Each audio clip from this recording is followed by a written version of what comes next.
Getting the first kill of the match, and an early now 2-0 lead for the Owls. Sidney Jones, our player to watch. Hello, beautiful people.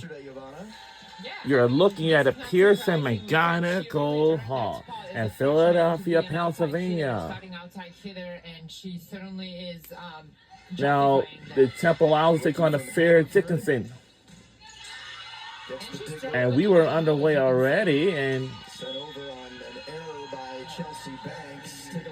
tomorrow for Temple, their only change today in the starting lineup is no Hikieleni Ko'oelali'i. Instead, it'll be Avery Luoma getting the start as the libero for the Owls.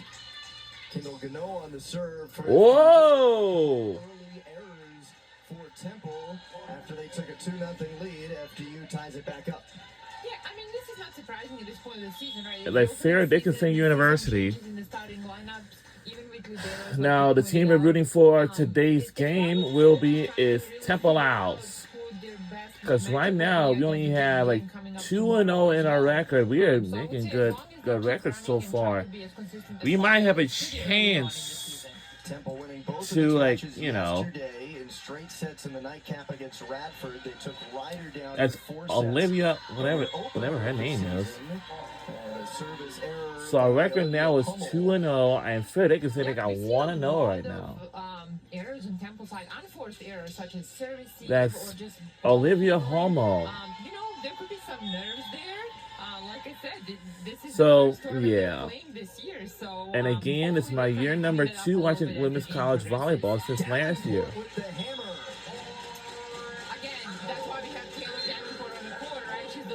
We only have less people here today, but tomorrow they'll be back here, and we'll face against Penn State as a rematch from last year.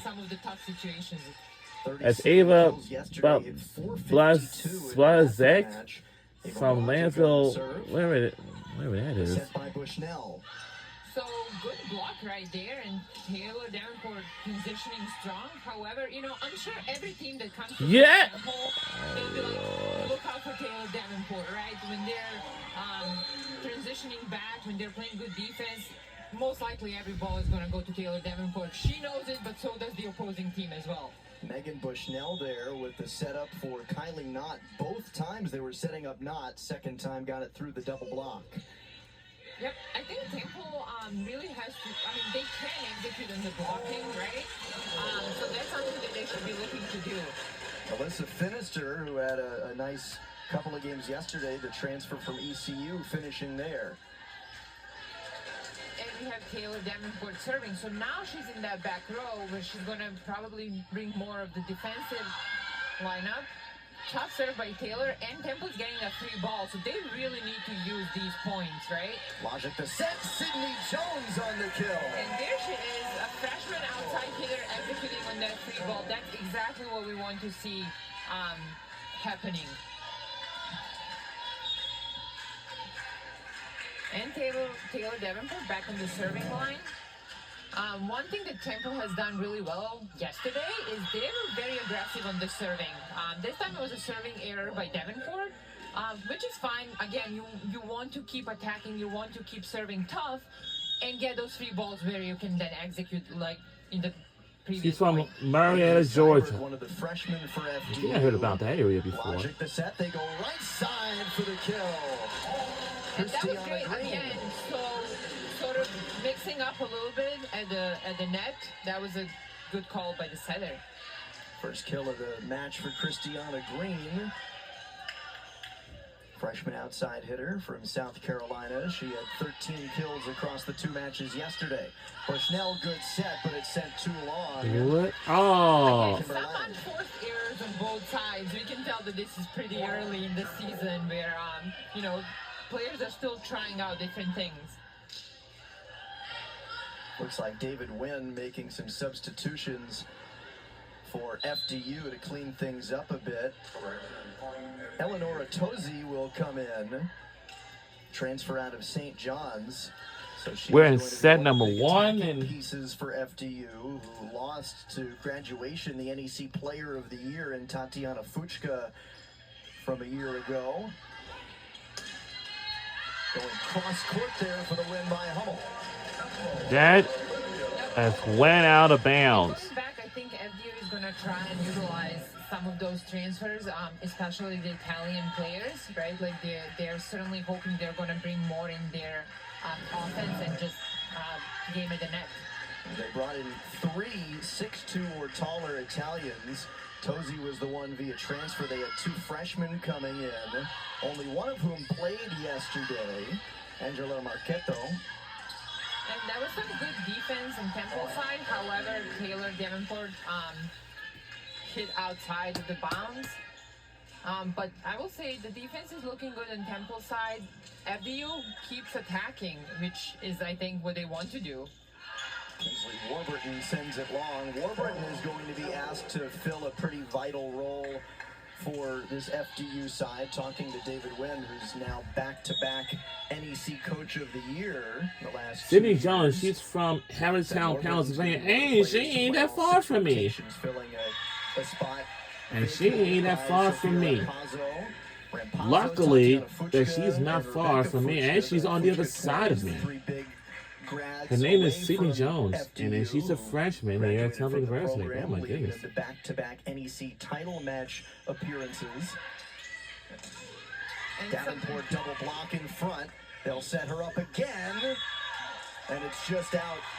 Yep, again, I see a lot of unforced errors on both sides, whether it's attacking or serving. Well, looks like my favorite famous team, Georgia Bulldogs, came in a little bit nervous on both got sides 3-0 lead. I don't know what kind of stuff is this. Very tough serve. Yeah, an ace by Libero Gano. All right, we don't want to mess up our record now. Kendall Gano, their number 2. We don't want to libero, mess her up. second season at FDU, transfer from Charleston. Another short serve, Temple adjusting quickly, setting to the right side. Good block covering on both sides, actually. High set coming for Knott, double block. And this is one of the things with, using the block when you're out of system is a good way to go, and this is exactly what the FDU players just did. Kylie Knott getting the setup there. Senior attack from the left and right. Temple adjusting well to the service team, And we're back down to 1 now. From the outside, of course. We gotta make the toughest serves, guys. And again, we only have less people. This is what we expect to see a lot this season. Yoza leading the team yesterday, 47 assists across the 2 matches. And he's strong to the middle blocker. So this is one of the things that we asked Coach Windy. All right, come on now. We gotta get ourselves together. We're back down to 2. Like, can we just? Early in the season, players are still, especially middle blockers, are trying to connect with their setters, and especially as coaches try to see which setter to play. Some setters connect better, some a little bit less with their middle blockers. But as the season goes, you really want to see middle blockers scoring more, not being there just defensively. Yeah, you do, former middle blocker yourself. You told David on our call how much you love attacks from the middle. Worked out pretty well for Leahy Zybert there. Right, he wants to see a lot of his setters making one-on-one opportunities for his hitters. I mean, middle blockers most of the time hit one-on-one, right? So if this is the vision of the coach, that's something that I think he should push for. Linda Hampton-Keith, head coach for Temple, is directing traffic a bit there with Chelsea Banks. And it looks like we've got a review on that last point, potentially. Oh, was it a challenge, or? That's what it appears. They are at the scorer's table discussing. So we may have an official challenge here. We'll take a look as we get official word.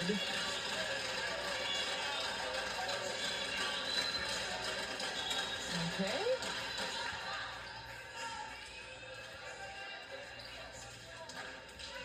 Well, it seems like we are back on the court. Uh-oh. Now status quo. Number 2, Bushnell, is going to serve from FDU. Come on, ladies. Other system play. Oh. Again, Taylor Davenport. Come on, come on. Uses the block, so We're getting close. We tend to see from experienced players to be able to go through the block, even when the block is well set up, like in this case. And that's the campus that I used to attend to. In Temple's point, Ava Blaziak is in to serve. Blaziak, the sophomore. Setup coming from Bushnell. And inside the line from the right side, Kylie Knott with the kill. Again, Oh boy, we're back down 2 again. Oh my Jesus, Blake, come on. And she hits that cross-court deep corner for which Temple really needs to adjust. Third kill already on 4 attacks for Kylie Knott. Let me know. And we have number 1, Jaden Razor serving for FDU. And we're back at the scorers table here. Yeah, we're not really sure what happened there, but there seem to have been some questions, but something to yeah, sort we out made another field goal. yeah, rotation seems like it's review. resolved, yeah. Not, Kind by of the a way, slow 3 start kills today, on 4 and attacks today. No kills on 4 attacks yesterday. The match against Radford. Floated over by Davenport. Good save by Gano. And sent too long. You know, And we're I back down have a to feeling 1. that FDU coach told his players to go for those deep corners, and they're really trying to go for that. Again, this was an unforced errors, but the deep corners are really hurting Temple right now. Taylor Davenport back on the serving line. Where she has a service error to give the ball back to FDU. It was a great day at the net for Davenport and attacking from the back row as well, but she did have 6 service errors yesterday. She already has 2 today, and it's only in the middle of the first set. Again, I think that's part of the strategy of serving aggressively, but there should be a fine line between serving aggressively and making too many errors, right? Again, recognizing this is pretty early on in the season, so these things can clean up as the season progresses. Alyssa Finister there attacking from the middle. Again, I love to see middle scoring, and she was smart. She used the one blocker she had there. Going cross court deep again for Warburton, but too far, and that'll knot it up at 14. Now it's a tied ball game at 14 apiece, so Temple's blockers were there. I have a feeling that Coach Wynn said, go for the deep corners. Roma on the serve. Bushnell on the setup. Good block at the net by Finister. They'll go for block! And it just went out of bounds now. It's really flying from one end of the other, but I really think FDU players are using the block really well. So a tight one midway through the first set. FDU by 1 as we hit our first media timeout. And we'll be right back.